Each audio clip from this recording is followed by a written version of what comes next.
emergency? Police, please, quick now. The man is wielding a knife. He's threatened me. He's killed David Amess at Southend Methodist Church.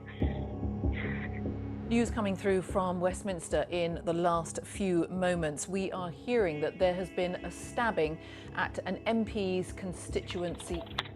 He wants to get shot, apparently. He wants to be a hero. He wants the police to come and shoot him. Who? Well, the person with the knife? Yes. They say he's got a knife and he's just stabbed someone. He's in the main church. He's in. You need an armed response unit here. We have, yeah. He's coming. Mate, drop the knife! Drop the knife now! Mate, drop that knife! The Conservative MP, Sir David Amess, has been stabbed to death during a constituency meeting at a church in Essex. Domestic or hate-related in any Terror. way? Pardon? Terror. I'd say hate, yeah. We've lost today a fine public servant and a much-loved friend and colleague.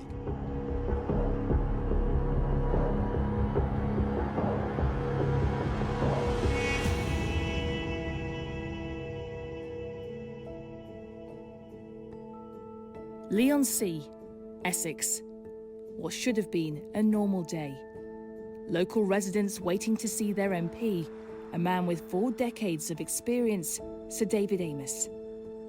David was kind of in a league of his own. He was absolutely devoted to his constituents. He was an archetypal constituency MP par excellence. Sir David Amess was a real character. He was always willing to come on air, even if he knew he was going to get a bit of a hard time and ask some difficult questions he didn't necessarily want to answer. He would always make himself available, and I think that's how constituents felt, whether they voted for him or not. They felt that he was always accessible, he was always available. David was always here, very bright, breezy, always upbeat. He exuded joy wherever he went. He was someone who took great pleasure in serving the community. No problem was too small for him to assist a constituent if they needed help. And I think in the end, his constituents loved him for it. Lunchtime on October 15th, 2021, a regular event to meet constituents turned to tragedy. It's a carving knife, a big kitchen carving knife. How big, roughly? It's in his hand. How big would you say that knife is? 12 inches. 12 inches. We're trying to get it off him. He won't be. He's threatened myself. He's threatened 4 people here. He's wielding the knife now. He says if we go near him, he will stab us. They say he's got a knife and he's just stabbed someone. Ali Harbi Ali emerged from the crowd at Belfair's Methodist Church and attacked Mr Amess, stabbing him several times. Mate, drop the knife! Drop the knife now! Mate, drop that knife! Drop that knife! Drop the knife now! Mate, drop the knife! You can drop it! Mate, listen to me. Drop the knife. Mate, no, it's a... Mate, drop the knife! Drop the knife! Mate, you can drop it! Listen to me. Look, it's only going to go one way. Just drop that knife. Please drop that knife for me. Just drop the knife. We'll talk about it. You don't want to do this, okay? Mate, just drop the knife. You can do this. Mate, take it. Get up. Yeah, come on. On the floor now. On the floor. Get it down. Right, searching. The suspect in the hands of the police, but a community left stunned as they begin to come to terms with what happened. The day started off as the usual day in Leigh-on-Sea village, and then all of a sudden, all hell broke loose. As you can see, I was one of the first reporters on the scene after the incident. This is where it happened. You know, police were called to reports of a stabbing here on Eastwood North Road here in Leigh-on-Sea just after 12 o'clock today. And as you can see, we have a police cordon in place. We've got lots of press here, residents, as you say, who are deeply worried, shocked, concerned. I had just finished celebrating Mass, and as I went into the sacristy after Mass, someone said that there'd been an attack on Sir David. We had police, we had helicopters, we had ambulances, we had police cars, and we just didn't know what was happening at that point. We started to see all the police vehicles arrive and the armed police close off the road. A lot of confusion from the local residents with exactly what had gone on. An air ambulance arrived on the nearby sports ground. Paramedics tried for almost 2.5 hours to save his life. But just before 3 p.m, Essex police confirmed that Mr Amess had died at the scene. Early into the investigation, it became clear it was a premeditated attack. I think for us, probably within the first hour, we were aware that it was a potential terrorist act. Ali was pictured several times on CCTV as he made his way calmly to Leigh-on-Sea from his home in North London. On the tube and in the street, he was surrounded by unsuspecting members of the public during a journey that took nearly 2.5 hours. Mr. Ali, is this a terrorist attack?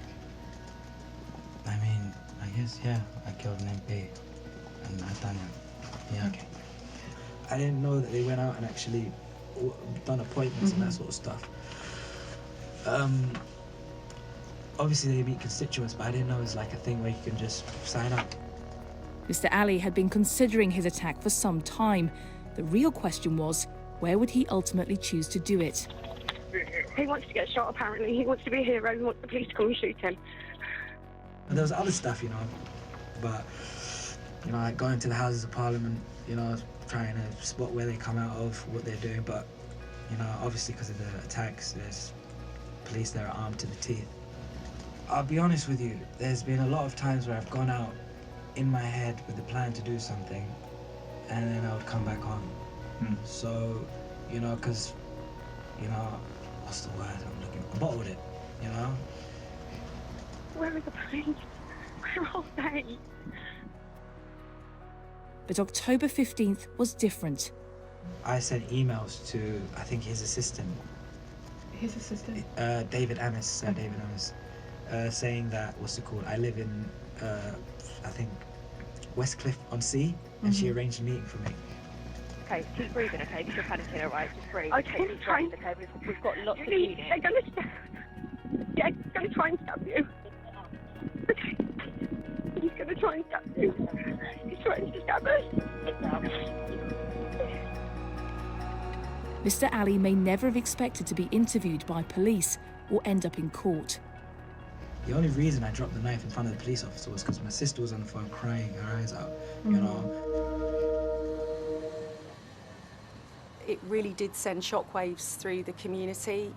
People were upset, in disbelief, shocked, angry. We had to manage all of that, and we also felt that too. And it's been quite painful these past few months. And of course, I think many still feel unable to process what happened in Southend that day. The very next day, people started coming into the church to pray. We normally have a lot of people at Saturday evening Mass, but the Mass that evening was particularly full. So there was a great sense that this small, tight-knit community wanted to be together very much at that time, united in their grief and united, above all, here in prayer. I was devastated when I heard. He and I had been such close friends. He was my best friend in Parliament, no doubt about it. And I just couldn't believe that he wouldn't be there anymore. It was a sense of shock in this part of Leigh-on-Sea. It was just a sad and somber day that day. Complete shock from the local residents to have something like this happen in such a sort of really sleepy part of Leigh. It brought back painful memories for the sister of MP Jo Cox, who was killed in her constituency in 2016. The shock and the feelings for us as a family, obviously as to what we went through, and that another family is having to go through that again, it's horrific. a much-loved MP who did loads for his constituents, well known by the ordinary person on the street and people working in various different public sector, and a huge impact across the nation to know that this attack on democracy had taken place in Southend. Hundreds of people turned out to pay tribute to Sir David as a memorial service was held in Southend. People lined the streets in order to pay their respects. They did that because he had a very special relationship with his constituents. He was unique, absolutely unique, and that's why everybody's so distressed. Everywhere you look, you can think of things he did. I haven't met many politicians, but he was different.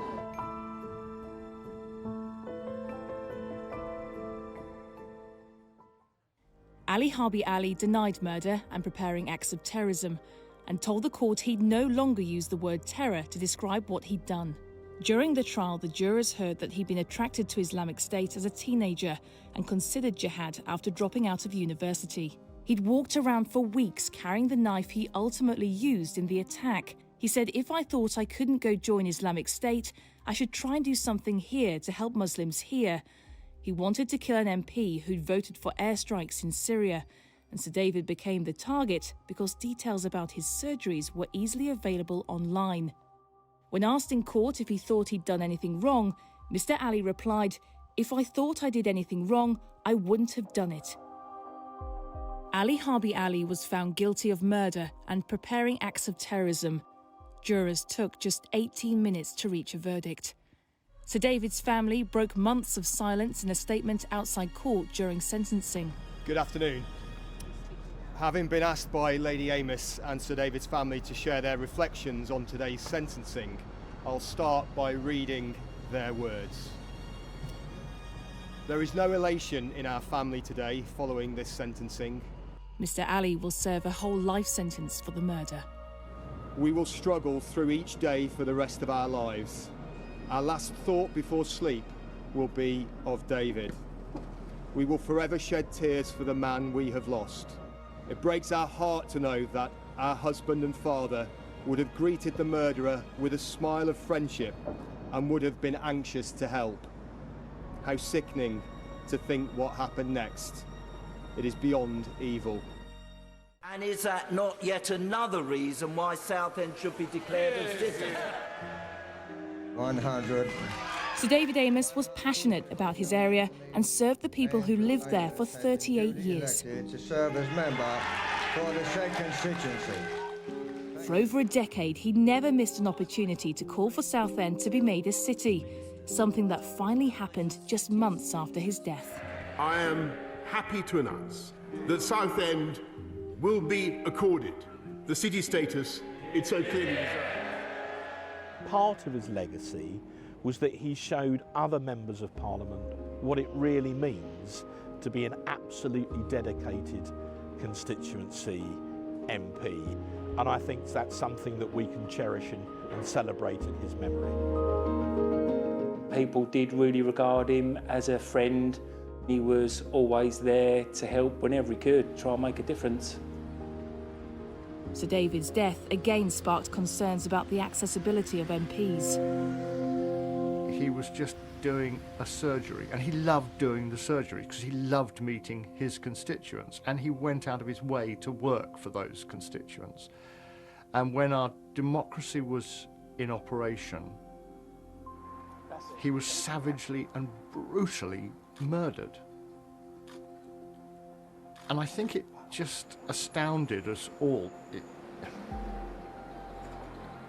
the savagery of it, the futility of it, to take the life of such a decent man. It's so hard because we've got a job to do, and I find myself now, you know, working as a politician and trying to help people and trying to do good things for people, and it's really important that we get good people in public life. But this is the risk that we're all taking, you know, and so many MPs today will be scared by this. Despite their fears, MPs continue to meet the people who voted for them, as Sir David did.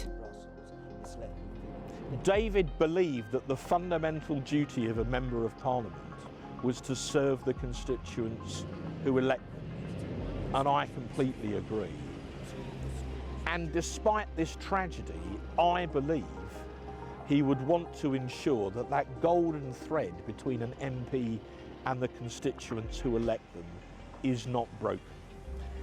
I'm sure David would want to maintain that link and essentially to keep calm and carry on.